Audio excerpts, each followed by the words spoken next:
Witamy serdecznie. Piotr Maszkowski. Igor Murawski, dzień dobry. Dzień dobry. Zacznę może od tego wątku takiego podwodnego, bo ostatnio skończyliśmy, pamiętasz, na Rekinie Lego. Lego. Tak, na Rekinie Lego. To w zasadzie też taka trochę wokół brytyjska akcja, ale bardzo, bardzo też znamienna. Okazało się niedawno, chociaż sprawa tak naprawdę to są dekady już, na początku lat 70. gdzieś podwodni poszukiwacze skarbów brytyjska jakaś taka grupa, odkryła wrak prawdopodobnie z XVII wieku u wybrzeży Irlandii. I ten wrak no, generalnie po prostu zaczęli okradać. Jedną z rzeczy to była długości około 3 metrów armata, potężne działo z tego statku. I wyobraź sobie, wiesz, no, przywieźli to do Anglii, gdzieś tam opłynili w takich, tam są takie miejsca, często takie, wiesz, aukcje się organizuje. W zasadzie każde hrabstwo jakby angielskie ma ileś tych domów aukcyjnych, organizują takie aukcje. Tam się często niespecjalnie pytają o proweniencję tych rzeczy, a przynajmniej kiedyś tak było na pewno. I to działo nabywa, i tutaj już jest trochę dziwne, bo o ile taki dom aukcyjny szemrany bądź nie, może nie pytać o taką proweniencję, to kustosz Muzeum Tower of London, no, słynne muzeum, prawda, jedno w ogóle z takich wizytówek Londynu, on nabywa w ogóle to działo, przewozi je do Tower i tam jest eksponowane, prawda, jako wiesz, w ogóle no, taki zabytek dla turystów. I przez wiele lat, bo Irlandczycy prowadzą dochodzenia i przez wiele lat okazuje się, wysyłają listy, piszą, że tutaj prawdopodobnie była taka akcja, bo nie mogą tego udowodnić, wiesz, nie złapano ich za rękę na gorącym uczynku. Ale Tower of London broni się w ten sposób, że nie ma, prawda, to proweniencji, nie ma tych dowodów i w związku z tym oni nie widzą jakby problemu. Taka niedawna sprawa wyszła, bo podobno jakieś tam ruchy mają być, ale to też jest takie dosyć symptomatyczne, prawda, bo jest cała masa tych rzeczy. Ja już nie mówię nawet o tych słynnych, wiesz, marmurach greckich i tak dalej, ale w angielskich muzeach to wciąż wracamy do tego tematu, który kiedyś już poruszaliśmy. Ile tam jest rzeczy, prawda? I takich naprawdę nakradzionych. No, nie bójmy się w ogóle jakby tego słowa. No, Zwłaszcza taka dziwna sprawa, sorry, jeszcze tylko dokończę, jeszcze tylko zwrócę ponownie uwagę, że dziwi mnie mimo wszystko, że takie muzeum o takiej randze, takiej skali, prawda, potrafi tylko dlatego, żeby mieć jakiś artefakt w swoich zbiorach, potrafi przymknąć oko na to, skąd on pochodzi. i to Dziwne. przypadkowe, a tutaj też warto zwrócić chyba uwagę na tą delikatną zaszłość angielsko-irlandzką, No tak. gdzie tutaj też wymagałoby to chyba jakiejś swoistej dyplomacji i jakiejś dobrej woli. A na pewno wielu programów, w których moglibyśmy to opowiadać, te rzeczy różne, także... Dokładnie. Dokładnie. To może, jeżeli już jesteśmy już w klimatach aukcji, bo tu wspominałeś o tej aukcji. Aukcje bywają różne. Tutaj akurat chodziło o to, żeby zbytnio nie wnikać w proweniencję, a ostatnio wyszła taka fajna historia, akurat związana również z aukcją, która miała miejsce niekoniecznie w Wielkiej Brytanii, choć z Wielką Brytanią historia ma wiele wspólnego, ale w Nowej Zelandii. A rzecz będzie o wielkiej ucieczce. Więc to jest Tej wielkiej ucieczce. tej wielkiej ucieczce, Okej. tej wielkiej ucieczce ze Stalagu 3 Żagańskiego, tej wielkiej ucieczce uwiecznionej w cudownym, wspaniałym Tak. hollywoodzkim filmie, ale też no, tragicznej historii, jakby nie patrzeć, bo przecież oprócz 3 uczestników, każdy z tych dzielnych jeńców brytyjskich i amerykańskich no, stracił życie. I tu chodzi o jednego z nich, bowiem jest oczywiście większość uciekinierów to byli lotnicy brytyjscy i jeden z nich właściwie, no oczywiście nie żyje, natomiast oni pośmiertnie otrzymywali liczne odznaczenia za udział w kampaniach bombowych, na przykład nad okupowaną Europą. Jedno ze stowarzyszeń dywizjonów bombowych z Wielkiej Brytanii zauważyło właśnie na aukcji w Nowej Zelandii, że jest wystawiony komplet odznaczeń plus zdjęcie jednego z członków dywizjonu, który właśnie trafił po zestrzeleniu do tego obozu naszego w Żaganiu, znaczy niemieckiego No oczywiście. tak. I no, to wiadomo, to są charytatywne akcje i charytatywne, no niezbyt przecież też majętne stowarzyszenia.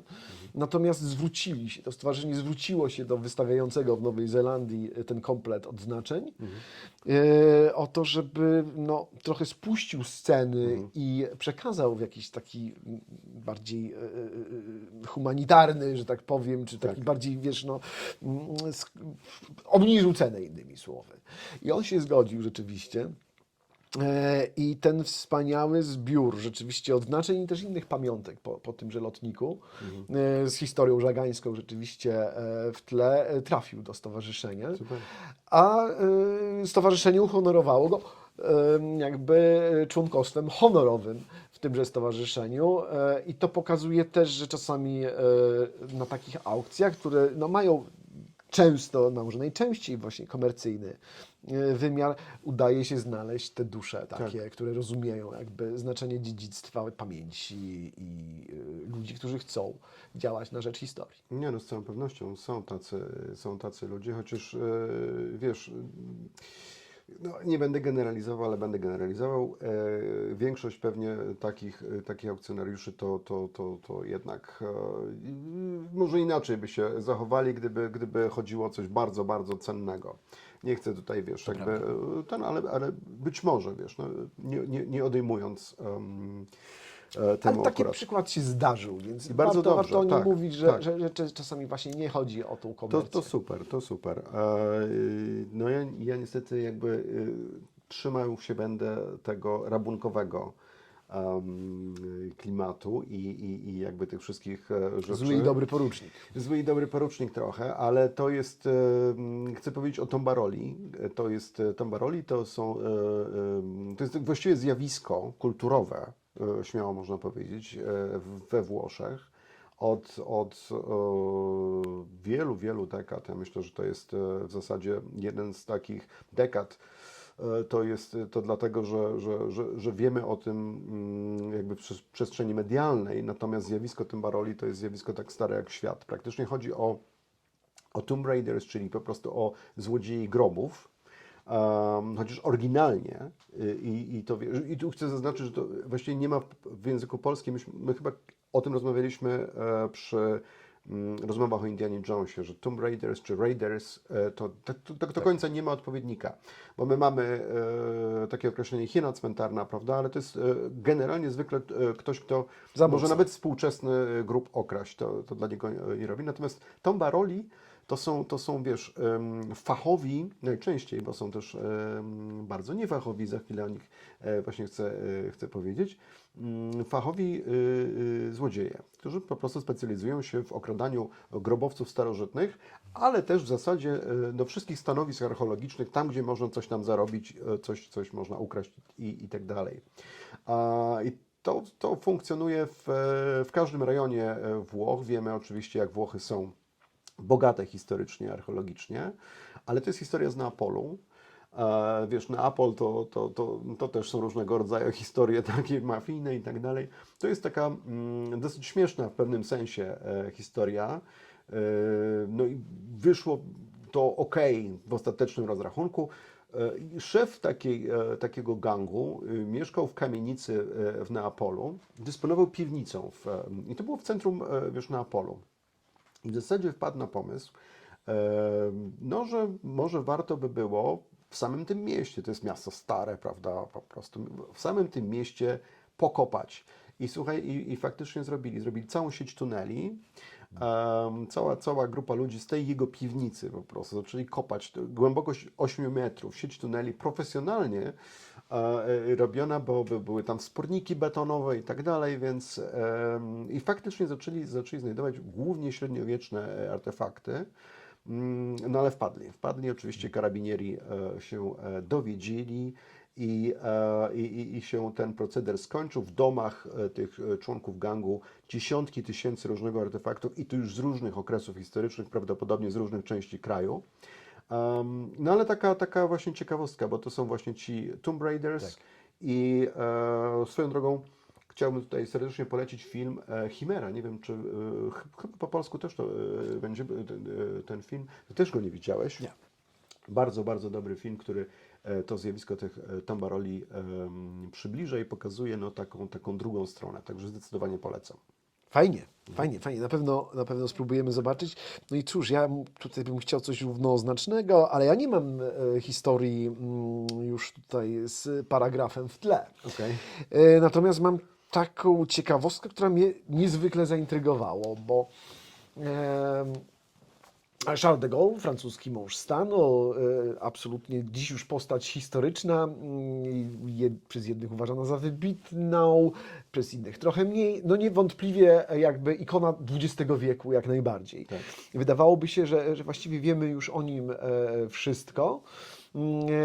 Tymczasem zupełnie niespodziewanie po śmierci chyba jego syna, z tego co pamiętam, dotarto do skrytki bankowej i oczom tych otwierających i pracownika, i rodziny ukazały się zupełnie nieznane pamiątki po de Gaulle'u. O.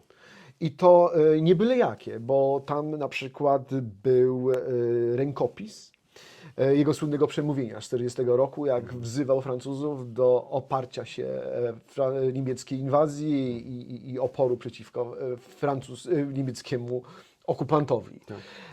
Tam znajduje się rękopis w ogóle jego pierwszej książki wydanej w 1924 roku. W ogóle rękopisy wydanych, nawet nie wydanych, jego pierwszych opowiadań z czasów dzieciństwa. Tam się znajdują listy Winstona Churchilla i do Winstona Churchilla. Także masa rzeczy, plus jeszcze choćby nawet jego jakiś zegarek elektroniczny, pozłacany, więc pamiątki niezwykłej To prawdziwy skarb. wagi i zupełnie niespodziewane znalezisko tak naprawdę. Mnie tylko jedna rzecz zmartwiła tak a propos, żeby nie był obraz idylliczny, bo oczywiście ten rękopis tego słynnego przemówienia z roku 40 on trafi rzeczywiście do muzeum, natomiast cała reszta tych przedmiotów, no niezwykle wydaje się dla dziedzictwa narodowego Francji istotnych, trafia na aukcję. I została wyceniona już na ponad 1 000 000 euro czy dolarów, już sobie mniej więcej to jest porównywalna kwota. I tak się właśnie zastanawiam, czy to jest taka właściwa ścieżka akurat dla tak istotnych materiałów o charakterze historycznym i pamiątkowym. Czy to rzeczywiście ma trafiać w ręce prywatne, czy jednak takie przedmioty powinny utrzymać instytucje państwowe. Zwłaszcza, no mówię, to są ciekawostki, ale ja myślę, że rodzina de Gaulle nie należy do najbiedniejszych, czy powiedzmy spadkobiercy. I warto byłoby jednak takie materiały źródłowe, jakby nie patrzeć.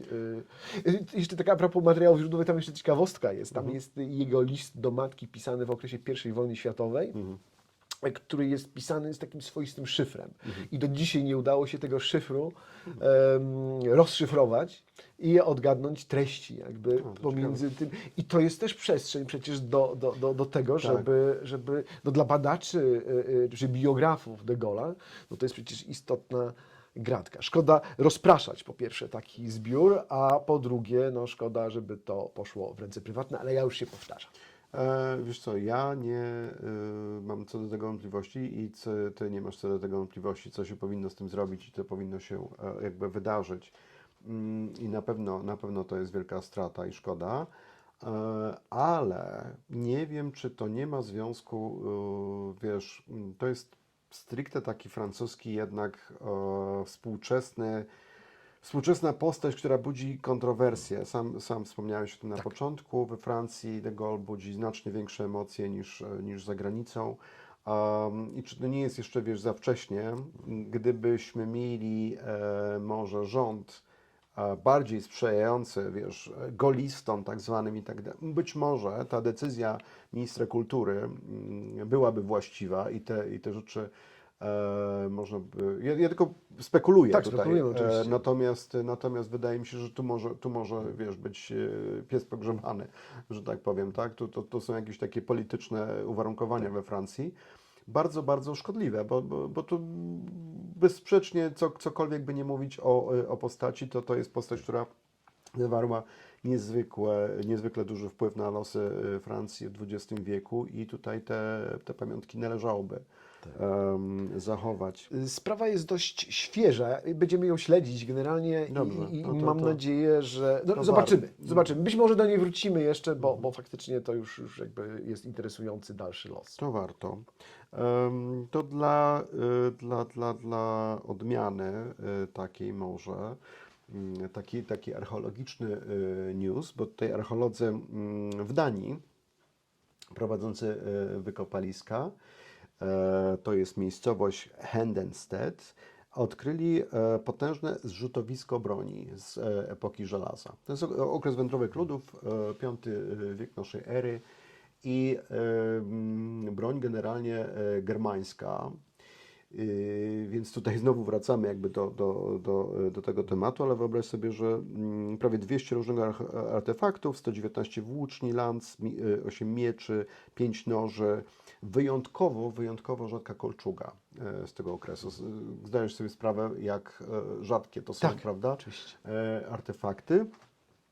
I to taka ciekawostka, bo to się okazuje, że to było faktycznie zrzutowisko takie ofiarne, tak? Archeolodzy nie mają co do tego wątpliwości. To było dokonane na terenie osady z tego okresu. I co ciekawe, to były dwa oddzielne depozyty, składane mniej więcej w tym samym czasie. Jeden na terenie domostwa, które było rozebrane i tam w miejscach po słupach złożono część tej broni, a drugie w pobliżu, w drugim domu z kolei w dołach, gdzie te słupy, wokół tych słupów tą broń zakopano. I archeolodzy interpretują to w ten sposób, że no, był to rodzaj najprawdopodobniej ofiary mającej chronić bardzo wysokiej rangi dygnitarza,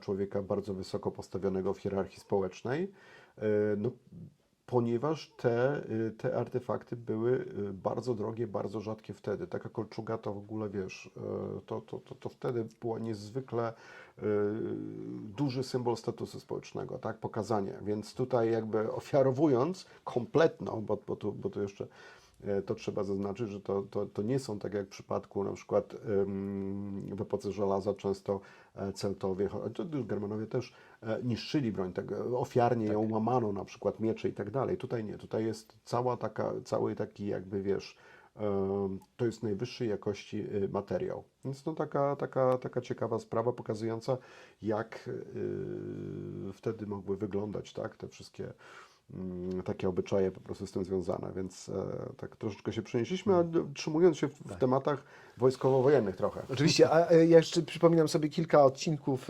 wcześniej. Wspominałem o tych znaleziskach właśnie ze Skandynawii Południowej. Mam wrażenie, że również chodziło o obecną Danię i być może również na wspomnianym przez Ciebie stanowisku te łyżeczki do narkotyków Okej. być może też się Okej. znajdowały. To też Tak się jest, zastanawiam. To też ciekawe, to trzeba będzie sprawdzić. Dobrze, co teraz? Ja myślę, że możemy powoli zmierzać ku końcowi. Tak, to jaką masz na koniec informację? Na koniec informacja. Ja mam fajną informację. Mam fajną informację z okresu zimnej wojny. Dobra.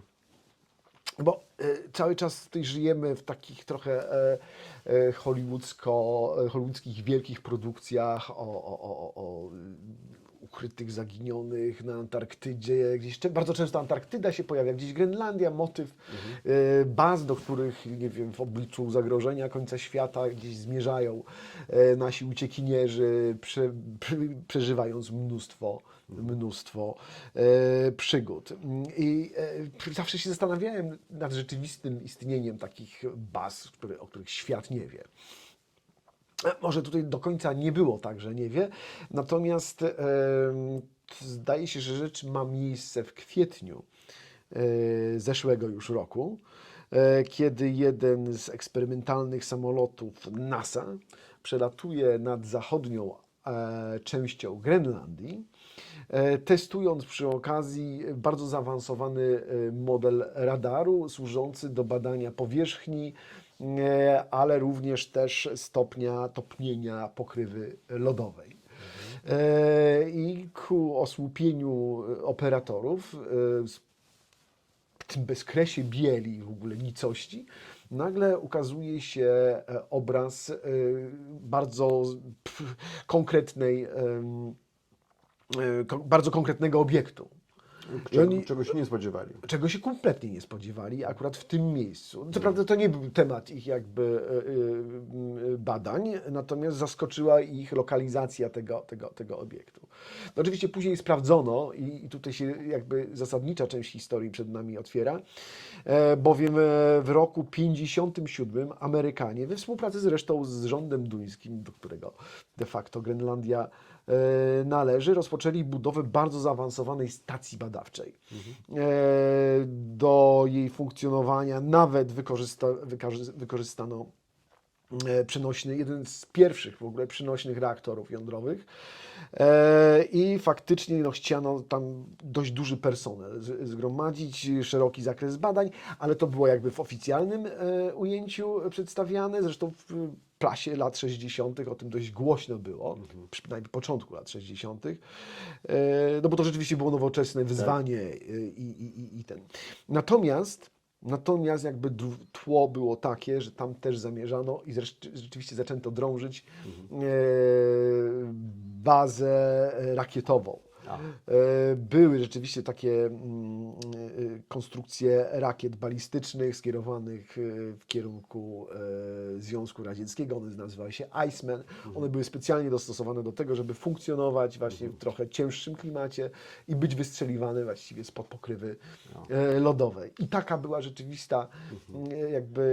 rzeczywisty ten cel tej bazy. Natomiast jakby w przypadku tak trudnego terenu utrzymanie tak zaawansowanej bazy zupełnie nie miało sensu ekonomicznego, ani jak się okazuje militarnego. Czyli? Baza została opuszczona w 1967 roku, czyli po właściwie 10 latach funkcjonowania i ona właściwie zniknęła. Ona zniknęła.